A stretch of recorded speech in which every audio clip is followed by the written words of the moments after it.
Salut, mon retour dans notre cours de fondation. Ingénierie des fondations, le chapitre 3. On va continuer avec la partie numéro 11 du chapitre. Cette fois-ci, on va parler d'excentricité bidirectionnelle. Ça veut dire tout simplement excentricité dans les deux directions de votre fondation. Ce qu'on a vu la fois passée, c'était excentricité unidirectionnelle dans une seule direction, soit dans la largeur de la semelle ou la longueur de la semelle. Cette fois-ci, on va parler d'excentricité dans les deux directions, longueur et puis largeur en même temps, donc bidirectionnel. OK? Je prends pardon, un exemple qui est là. Donc, la fondation sera soumise à une charge verticale et un moment en même temps. Seulement cette fois-ci, ce moment-là peut avoir deux composantes. Composante moment X et puis moment Y. MX et puis MY.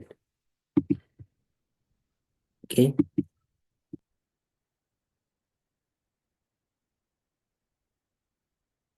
Donc, cela correspond exactement à cette situation qui est là. Une charge verticale qui est excentrée. On a une excentricité ici, dans la longueur de la semaine, et une autre excentricité aussi dans la largeur de la semaine. OK? Donc, tant que la charge n'est pas sur l'un des axes, sur les axes, elle est excentrée. Donc, vous allez avoir, c'est comme si vous avez votre carré, votre rectangle qui est là, la, la semelle rectangulaire, que vous divisez par 4 comme ça, et que la charge se trouve seulement dans un seul rectangle comme ça, dans les un quart de votre, de la semelle. La charge se trouve ici. Cette fois-ci, ici, mais ça pouvait être là, ou là, ou là, ou là. Ou bien, si c'est ici, c'est la même chose, hein, que ça peut être dans ces un quart, ou bien dans ces un quart, ou bien dans ces un quart, c'est la même chose. L'essentiel est que la charge n'est ni sur cet axe, ni sur cet axe. Donc, c'est doublement excentré. OK?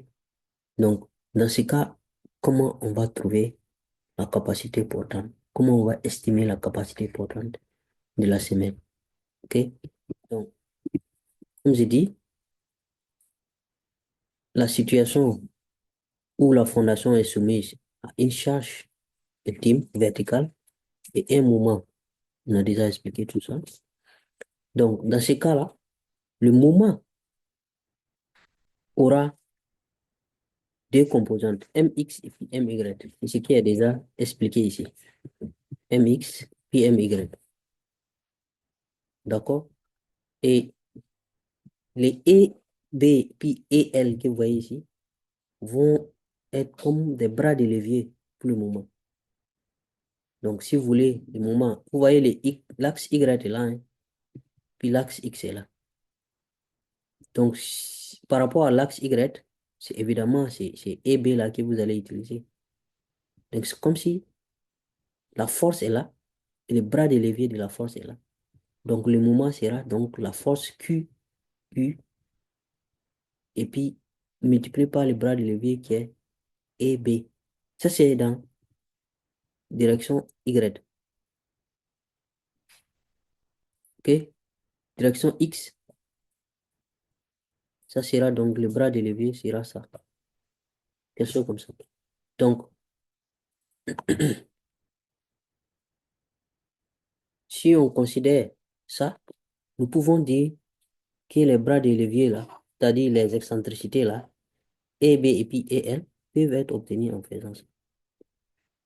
MY, le moment par rapport à Y, j'ai déjà expliqué, hein, pour le moment par rapport à Y là, les bras de levier c'est EB. Si le moment c'est égal à Q multiplié par EB, c'est que le EB là l'excentricité dans la direction B là peut être obtenue en faisant le moment divisé par le Q par la force. Et EL va être ça. OK? Voilà. Donc là, c'était juste pour voir d'abord, pour vous montrer d'abord, c'est quoi excentricité bidimensionnelle que vous pouvez avoir sur les chantiers souvent. La semelle n'est pas centrée, elle est doublement excentrée. Donc, la question maintenant, comment nous allons déterminer la capacité portante dans ce cas? Quelles sont les différentes méthodes, approches pour déterminer la capacité portante ultime? Et il y a une approche simple. Et l'approche simple pour déterminer la capacité portante dans le cas d'une excentricité bidirectionnelle. C'est ça qu'on va voir en première position. L'approche simple, c'est tout simplement similaire à ce qu'on a fait précédemment dans le cas d'une excentricité unidirectionnelle. C'est-à-dire trouver la surface effective en juste diminuant l'air de la semelle, l'air original de la semelle. OK?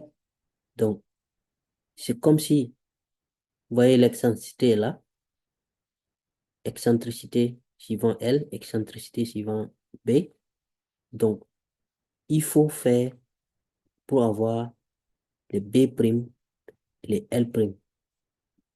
B' sera donc B, la largeur initiale, moins 2 fois l'excentricité suivant la largeur. C'est ça qui est là, B'. Donc, c'est le total, la largeur originale, B, moins 2 fois l'excentricité suivant B. Et dans la direction L, vous faites pareil. La largeur originale, la longueur maintenant, pardon, c'est tout ça. Vous faites la longueur originale, moins 2 fois l'excentricité dans cette direction. Donc, vous allez avoir L' là, qui est là. OK? Donc, après cela, vous pouvez dire donc que vous avez diminué, c'est-à-dire la partie jaune là. Ça, c'est comme si vous avez coupé ça, puis vous ne considérez pas ça. OK?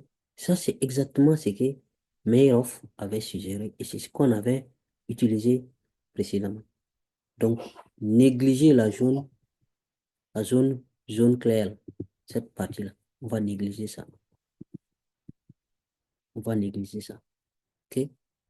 Et donc, on va aller chercher, on va aller considérer que c'est cette partie-là, un peu bleue là. Ou c'est quoi cette bleu ou vert?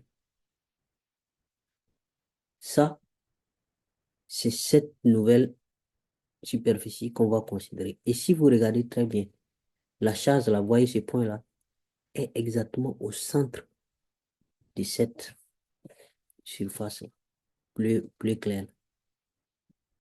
Là, là. Dans ce cas, vous pouvez juste ramener, simplifier le problème et ramener ça à un problème d'une semelle centrée. Avec des dimensions maintenant B', L', comme ça. Très simple. Avec ces dimensions. B', L'. Très simple maintenant. Donc, tout au long de ce cours-là, aujourd'hui, là, on va parler toujours des rectangles équivalents. Rectangles équivalents et les dimensions de ces rectangles équivalents, là, B', L'. Surface équivalente, surface, la zone là. Donc, cette jaune claire là, est constituée de 2 bandes, comme vous voyez. Cette bande et cette bande là. OK? Donc, qu'on doit enlever. Donc, la surface utile, encore une fois, c'est celle-là. C'est ça la surface utile que nous allons prendre. Et